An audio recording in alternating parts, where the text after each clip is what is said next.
దేవుడు పిలిచాడు. దేవుడు పిలిస్తే ఈయనకు వినపడిందా లేదా? మరేంది యేసుప్రభు ఏంది ఎప్పుడు దేవుని స్వరం వినలేదు మీరు అంటాడు. ఇది పట్టుకుని చాలా మంది అడుగుతారు మిమ్మల్ని, మీ బైబిల్లో ఎన్ని కాంట్రడిక్షన్స్ ఉన్నాయి చూసారా, ఎంత దరిద్రం ఉందో చూసారా, మీరు ఏం రాసుకున్నారో కూడా తెలియదే మీ బైబిల్లో. 20 సంవత్సరాలు 15 సంవత్సరాలు కొంతమంది అయితే 60 సంవత్సరాల నుంచి క్రైస్తవులంగానే ఉంటాం. ఎక్కడ వేసిన గొంగలి అక్కడే.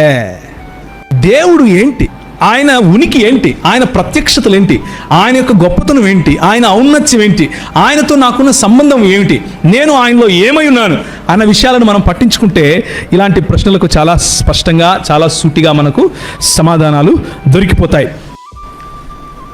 నిర్గమాకాండం 3వ అధ్యాయము 1వ వచనం నుంచి, మోషే మిద్యాను యాజకుడైన యిత్రో అని తన మామ మందను మేపుచు ఆ మందను అరణ్యము అవతల తోలుకొని దేవుని పవిత్రమైన హోరేబునకు వచ్చెను. 2వ వచనం చదువుతారా ఎవరైనా? ఒక పొదనడిమిని అగ్నిజ్వాలలలో యెహోవా దూత అతనికి ప్రత్యక్షమైన. ఎవరు ప్రత్యక్షమయ్యారు? గట్టిగా చెప్పండి. యెహోవా దూత ప్రత్యక్షమాయను. అతడు చూచినప్పుడు అగ్ని వలన ఆ పొద మండుచుండెను గాని పొద కాలిపోలేదు. అప్పుడు మోషే ఆ పొద ఎలా కాలిపోలేదో నేను ఆ తట్టుకు వెళ్ళి చూసేదని, గొప్ప వింత చూసేదను అనుకున్నాడు. దాన్ని చూడటానికి అతడు ఆ తట్టుకు రాగానే దేవుడు పిలిచాడు. దేవుడు పిలిస్తే ఈయనకు వినపడిందా లేదా? మరేంది యేసుప్రభు ఏంది ఎప్పుడు దేవుని స్వరం వినలేదు మీరు అంటాడు.